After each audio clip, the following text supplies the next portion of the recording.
que sucede, que entre la fe y la felonía, la herencia y la herejía, la jaula y la jauría, entre morir o matar,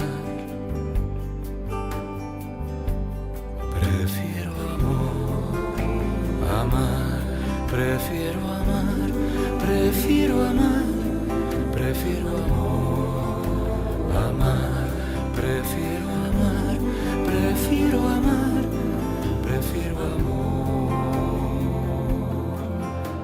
amar.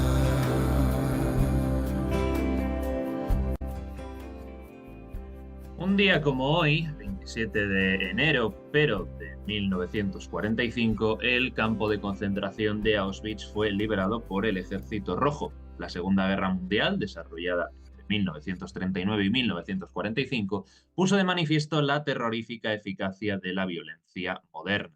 La explosión de las bombas atómicas en Hiroshima y Nagasaki dejó al descubierto nuestra propia capacidad de autodestrucción, producto de los brillantes logros del Homo technologicus moderno. Nuestra capacidad de hacer daño y mutilar a los otros siguió el ritmo de nuestro extraordinario progreso científico y económico, pero parecíamos carecer de la sabiduría o de los medios para mantener nuestra agresividad dentro de unos límites seguros y adecuados. El escandaloso descubrimiento de que 6 millones de judíos habían sido asesinados de manera sistemática en los campos nazis, una atrocidad que se había producido además en Alemania, una de las principales protagonistas de la Ilustración, puso en cuestión la naturaleza del progreso humano. La teología cristiana ha definido tradicionalmente el infierno como la ausencia de Dios, y los campos de exterminio reproducían de manera extraña el simbolismo tradicional del infierno. Los cuerpos desollados, atormentados, azotados, los chillidos y las burlas, los cuerpos deformados, las llamas y el aire pestilente.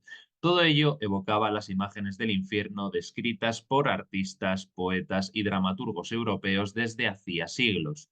Auschwitz y los otros campos de concentración fueron una epifanía oscura que nos ofreció la visión terrible de aquello a lo que se parece la vida cuando se ha perdido todo el sentido de lo sagrado y el ser humano, cualquier ser humano, ya no es venerado como un misterio inviolable, como imagen y representación de lo divino en el mundo. Elie Wiesel, superviviente de la Shoah y ganador del Premio Nobel, fallecido en 2016, creía que Dios murió en Auschwitz. Durante su infancia en Hungría había vivido solo para Dios, su vida había estado configurada por el Talmud y esperaba ser iniciado un día en los misterios de la Cábala. Cuando era niño, lo llevaron a Auschwitz y después a Buchenwald. Durante la primera noche en el campo de concentración, contempló el humo negro subiendo hacia el cielo desde el crematorio donde se estaban consumiendo los cuerpos de su madre y de su hermana, y sintió que las llamas habían consumido su fe para siempre.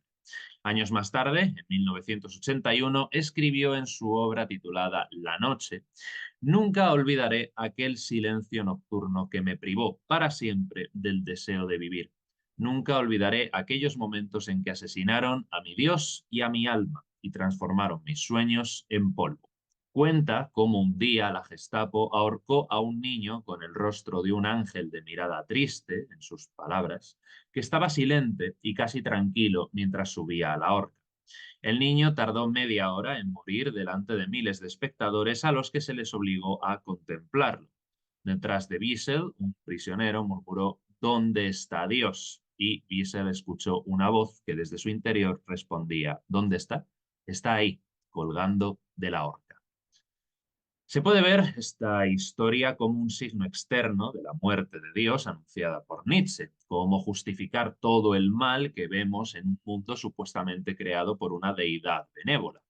Para el escritor judío estadounidense Richard Ravenstein, fallecido en 2021, esta concepción de Dios no es viable por más tiempo. Ravenstein pensaba que el hecho de que algunos judíos escaparan solo por muy poco al exterminio no debía llevarles a renunciar a su religión, porque eso trastornaría su relación con su pasado.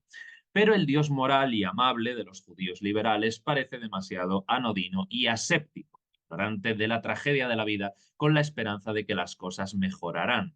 Ravenstein se sentía atraído más bien por la concepción de Dios desarrollada por Isaac Luria en el siglo XVI, el Dios que se vacía y no fue capaz de controlar el mundo que había creado. Los místicos vieron a Dios como la nada, Auschwitz reveló el vacío abismal de la vida y la contemplación del Ein Sof de Luria era una forma de entrar en esa nada primordial de la que veníamos y a la que todos regresaríamos. Rubinstein estaba de acuerdo con Sartre en que la vida es vacío. Para él, el Dios de los místicos era una forma imaginativa de tener esta experiencia humana de la nada.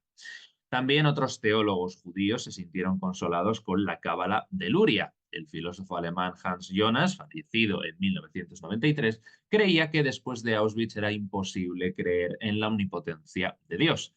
Así que cuando Dios creó el mundo, se limitó a sí mismo voluntariamente y desde entonces comparte la debilidad de los seres humanos. Ahora ya no puede hacer nada más y los hombres tienen que devolver a la totalidad a la divinidad y al mundo mediante la oración y la Torá.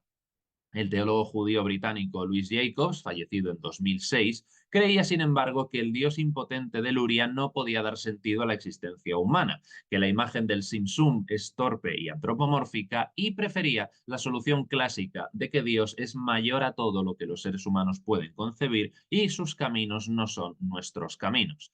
Dios puede ser incomprensible, pero existe la opción de poner la confianza en ese Dios inefable y afirmar un sentido incluso en medio del sinsentido. Otra historia de Auschwitz muestra a las personas haciendo precisamente eso. Incluso en los campos de concentración, algunos de los presos siguieron estudiando la Torá y observando las fiestas, no con la esperanza de aplacar a una deidad airada, no porque esperasen que Dios los rescatara, sino porque descubrieron mediante su experiencia que esos rituales les ayudaban a soportar el horror.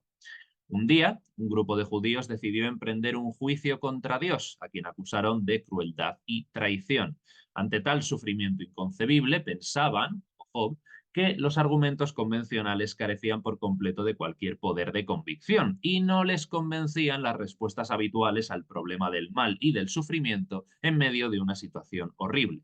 Si Dios era omnipotente, podría haber impedido la Shoah. Si no pudo detenerla, era impotente. Y si podía y decidió no hacerlo, era un monstruo. Como veis, la última y más terrible versión de la paradoja de Epicuro, el problema del mal evidenciado en la realidad más sangrante del siglo XX. En el desarrollo del juicio no pudieron encontrar una justificación para Dios ni circunstancias atenuantes, de modo que lo declararon culpable y presumiblemente digno de muerte. El rabino que presidía pronunció el veredicto y luego siguieron tranquilamente y anunciaron que era la hora de la oración de la noche. Las ideas sobre Dios van y vienen, pero la oración, la lucha por encontrar el sentido incluso en las circunstancias más sombrías, permanece. El teólogo católico Hans Kuhn, fallecido en 2021, estaba de acuerdo con Jacobs y prefería una explicación más razonable de la tragedia que el mitos del Simsum. Indica que los seres humanos no pueden tener fe en un Dios débil, sino en el Dios viviente que da a las personas la fuerza suficiente para orar en Auschwitz. Después de la Shoah, muchos judíos enfrentaron desafíos emocionales y espirituales más profundos que nunca, y mantener la identidad judía después de tal tragedia implicó diferentes enfoques para cada individuo. Algunos buscaron reconstruir sus vidas, preservar la memoria de los que la perdieron y contribuir a su manera a la comunidad judía global. Otros exploraron su fe, su cultura y la conexión con su herencia de maneras diversas y novedosas, en muchos casos repensando a Dios. Y otros muchos abandonaron el judaísmo. En último término, seguir siendo judío después de Auschwitz y otros campos de concentración fue un proceso personal que involucraba la búsqueda de significado, la memoria y la resiliencia. Conservar la fe judía y actualizarla, como hizo Richard Ravenstein al desarrollar toda una teología de la Shoah, es tan lícito y honesto como abandonarla, como le ocurrió a Elie Wiesel. Cada uno se enfrenta al horror de la forma en la que puede y a nosotros nos toca esforzarnos y trabajar para no dejarnos arrastrar de nuevo hacia ese desastre y denunciar las políticas que lo pueden traer de regreso. Hasta aquí el vídeo de esta semana. Muchas gracias por vuestra atención. Cuidaos mucho. Como siempre, Ultreya.